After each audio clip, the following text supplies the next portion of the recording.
La première saison nous avait expliqué comment mettre le feu aux poudres, le premier épisode de la saison 2 nous explique comment jeter de l'huile sur ce même feu, et la suite nous montrera les conséquences.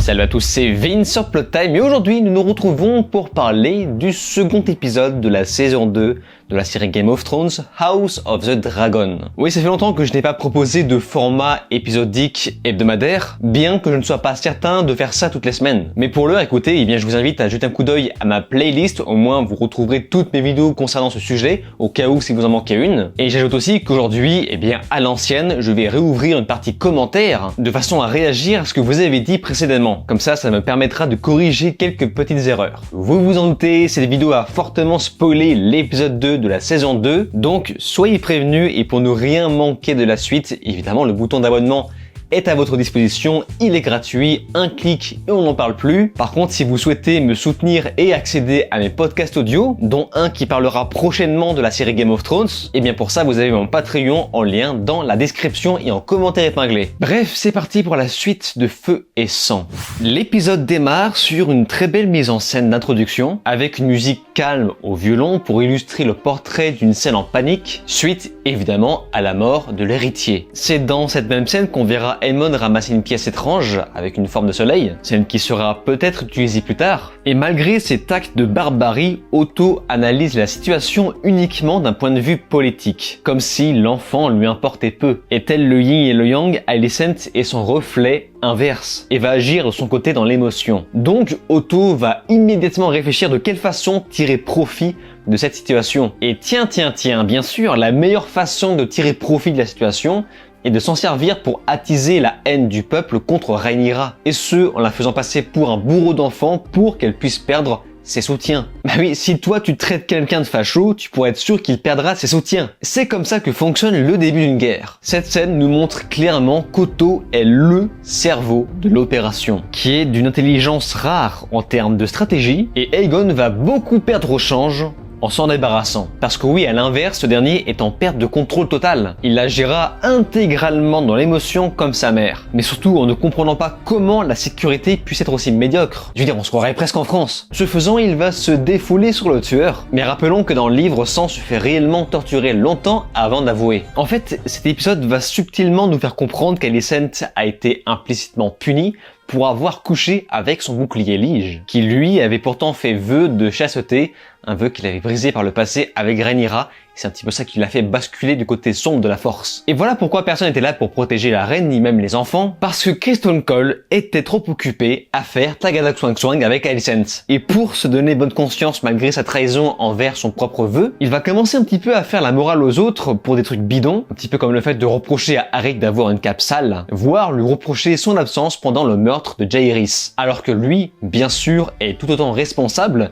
Et Aeric a tout à fait raison de s'énerver. En fait, ce qui est très intéressant avec Aeric et Eric, c'est que même s'ils ont changé de camp, ils sont tous les deux des hommes d'honneur. Quoi qu'il en soit, Sir Aeric est donc invité à se rendre à Pendragon en se faisant passer pour son frère Eric pour tuer Rhaenyra, afin de laver son honneur. Et pendant ce temps, Alicent et sa fille vont exécuter les conseils d'Otto, donc le fait de traverser Port-Réal avec l'enfant décapité recousu, c'est vraiment dégueulasse. Il faut se rappeler aussi que la tête de l'enfant a été décapitée à l'origine pour être transmise à Daemon, et ce qui, comme vous pouvez le voir, n'a pas été le cas, car les gardes ont déjà réussi à mettre la main sur le tueur. Mais malheureusement, la vengeance ne rendra pas l'enfant, ainsi Helaena va doucement perdre les pédales. Plus tard, nous retournons du côté Daemon, sous sa carcasse de gros dur qui se met à nu, dans le sens littéral du terme, mais c'est aussi très symbolique, le fait qu'il se met à nu.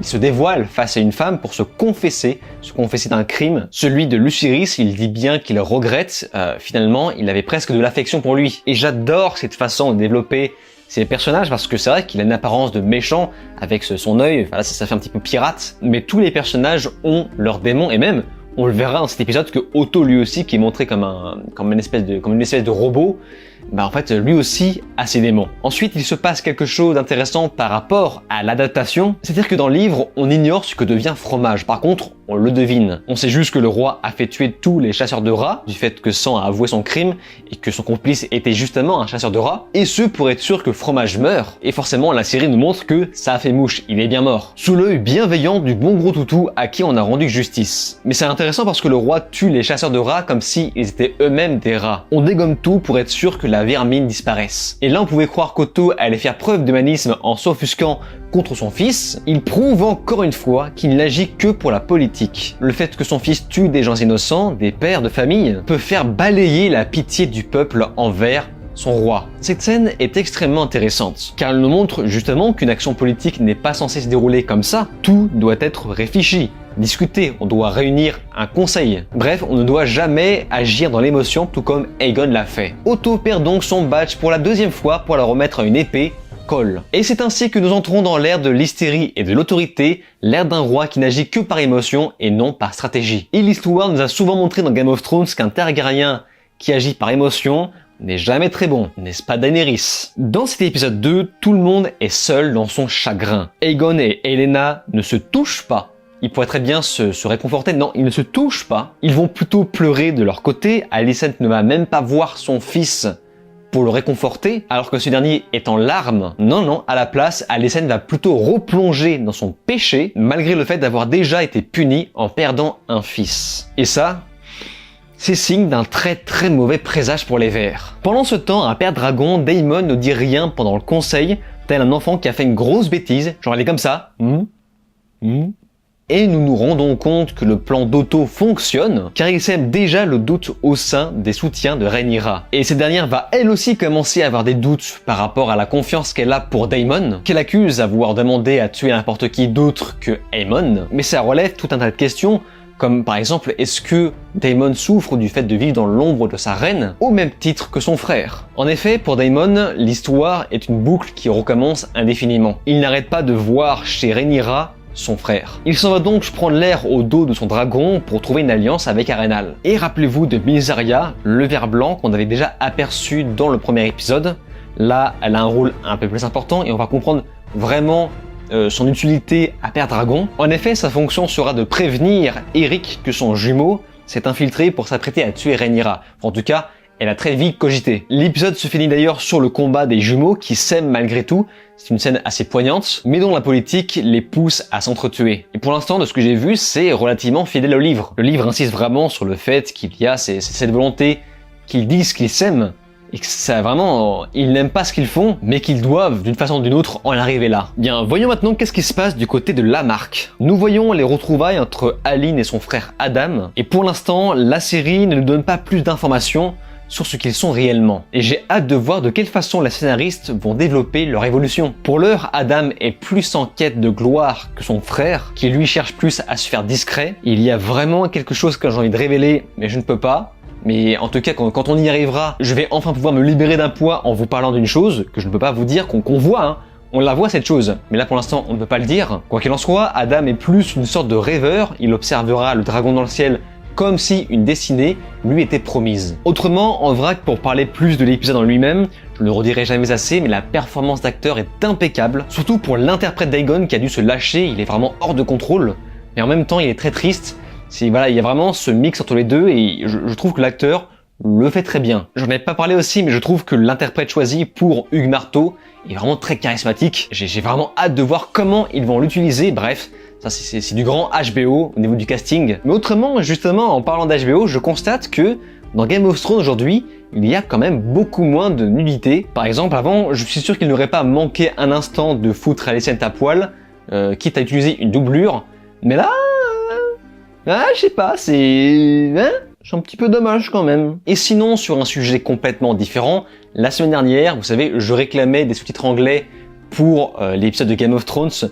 Justement, pour les gens comme moi qui apprennent l'anglais, c'est pratique d'avoir des sous-titres anglais pour faciliter notre compréhension orale. Et magie, les sous-titres sont déjà disponibles, donc c'est très cool. Bref, ça fait longtemps que je ne l'ai pas fait sur ma chaîne, mais je vais entamer une partie consacrée à vos commentaires, car il y a plein de choses à dire, plein de choses à ajouter pour compléter cette vidéo. Vous allez voir, c'est hyper intéressant.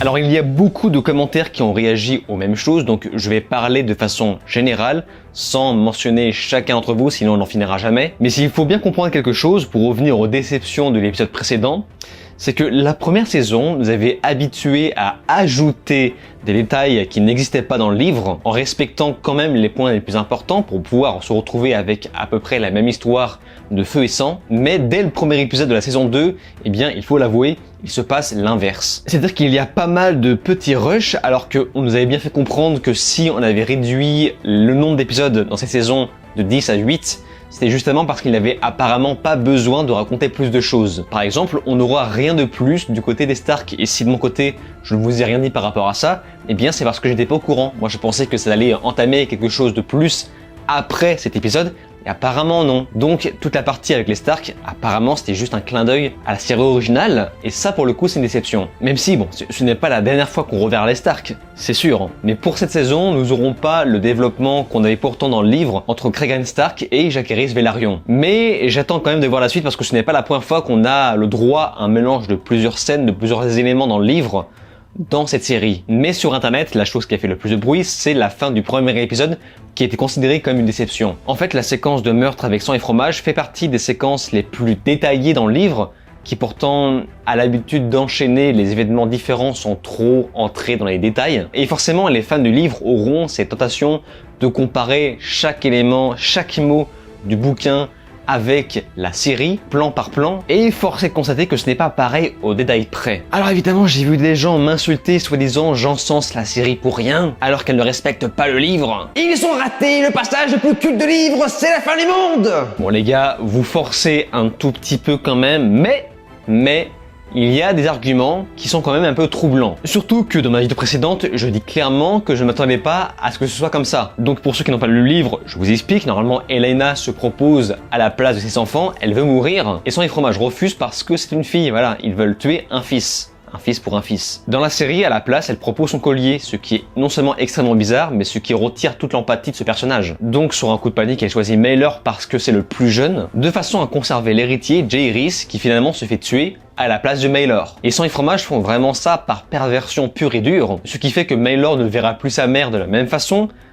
Il verra sa mère comme celle qui a voulu le tuer à la place de Jaehaerys, et c'est ça qui fait qu'Elaena va perdre la tête petit à petit. Dans la série, il n'y a pas du tout ça, il y a à la place une histoire de fille ou de garçon, donc ils vont devoir faire confiance à la mère pour savoir qui est le garçon ou qui est la fille, ce qui est un petit peu stupide parce que voilà, en vrai, bah, tu regardes, hein, voilà, c'est...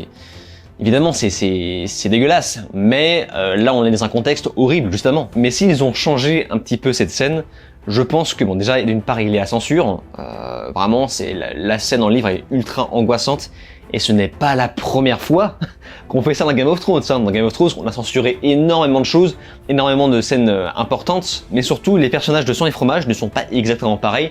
Là on a voulu miser sur, je crois, hein, sur le réalisme, parce que dans le livre Sang et Fromage n'avait rien à gagner à faire cette chose un peu perverse qui consiste à laisser la reine choisir. Là, on a vraiment misé sur un truc beaucoup plus tangible, même si encore une fois, c'est un petit peu, ça redevient un peu bancal par rapport au fait que il pouvait très bien savoir qui est la fille et qui est le garçon et qu'il n'avait pas besoin de demander à la mère. Pour ma part, je n'ai pas été déçu pour la simple et bonne raison que je savais à l'avance que la scène allait être édulcorée. Et pour être tout à fait transparent, je ne pensais même pas qu'ils auraient eu les couilles de nous mettre une sorte de bruitage, du découpage comme ça, du découpage de dinde. Mais forcément, l'émotion n'est plus du tout la même. On a beaucoup moins d'empathie pour la mère et je sais pas, je pense qu'ils ont voulu changer la perspective de ce personnage d'Elena, ce qui a créé tout un tas de mèmes sur Twitter pour les gens qui demandaient justice pour le chien, qui lui, le pauvre, s'en prend une dans les côtes gratuitement, et non pour l'enfant tué. Alors je réagis juste à un truc parce que j'ai vu des gens dans les commentaires revenir sur ça, le fait qu'il n'y a pas de garde ou quoi. Si Daemon a engagé Sang et Fromage, c'était justement pour passer par-dessus ou par-dessous les gardes. Donc le fait qu'ils traversent les égouts, c'est justement pour ne pas se faire arrêter. D'autant qu'ils se font passer pour des chasseurs de rats. En fait, c'est du même niveau que si, oui ou non, un garde se décidait à tuer la reine. Bref, j'aimerais mentionner le commentaire de Vato qui nous dit « Les showrunners, ils n'ont pas le temps. Pendant la réunion, ils se sont dit « On va prendre les spectateurs et on va les presser comme une roche sanguine. » J'ai rien compris à ce commentaire. Je n'ai rien compris. Je l'ai relu plusieurs fois et en plus, il a été beaucoup liké, donc j'imagine que ça a un sens. Je n'ai rien compris. Je ne sais pas s'il parle de l'épisode ou du fait que le public est composé de vaches à lait. Je n'ai rien compris, donc si vous avez une explication, eh bien n'hésitez pas. Black Sun me reprend sur quelque chose en me disant si on suppose bien que Daemon a ordonné l'exécution de n'importe quel prince s'il ne trouvait pas Aemond. Au moment de la scène, quand Fromage demande, Daemon ne répond pas, mais a un petit sourire sur le visage. Plus tard, Sam, je crois, intervient et dit il attend un fils pour un fils. Daemon leur a demandé d'exécuter n'importe quel prince pour compenser la perte de Lucerys.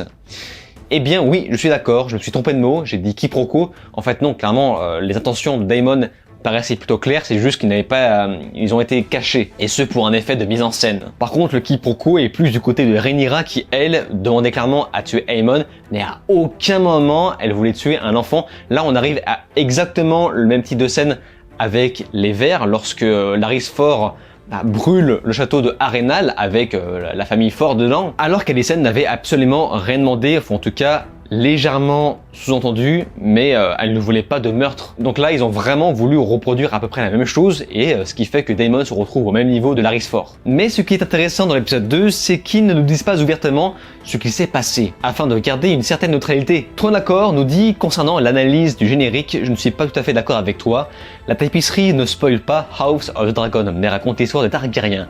Il y a la chute de Valyria, la conquête d'Aegon avec ses sœurs, on devine la chute d'Harrenhal, la bataille du champ de feu et Torrhen Stark qui ploie le genou, la mort de Maegor sur le trône de fer, le grand conseil du roi Jaehaerys Ier, la scission entre les Verts et les Noirs, et la fin, la mort de Lucerys Velaryon boulottée par Vhagar. Eh bien, c'est tout à fait juste. De mon côté, je n'avais pas compris que le générique était présenté de façon chronologique, je pensais que c'était au contraire désordonné pour nous laisser suggérer l'histoire, et quand je suis tombé sur cette image, ça m'a rappelé d'autres événements que je ne peux pas dévoiler. Bref, si vous avez des analyses comme ça dans les commentaires, n'hésitez surtout pas pour que j'en puisse faire part dans une vidéo suivante, en tout cas si j'en propose une autre. Sur ce, nous pouvons maintenant conclure. C'était donc un épisode de pratiquement 1h10 pour les plus gourmands d'entre nous, et c'était à la fois calme et agité. Franchement, il se passe beaucoup de choses en amont, beaucoup d'évolution du côté des personnages, bien qu'il n'y ait pas eu beaucoup d'action, mis à part la fin, qui crée encore une fois une fracture par rapport à l'introduction. Pour l'instant, je vous le dis, mais cette saison 2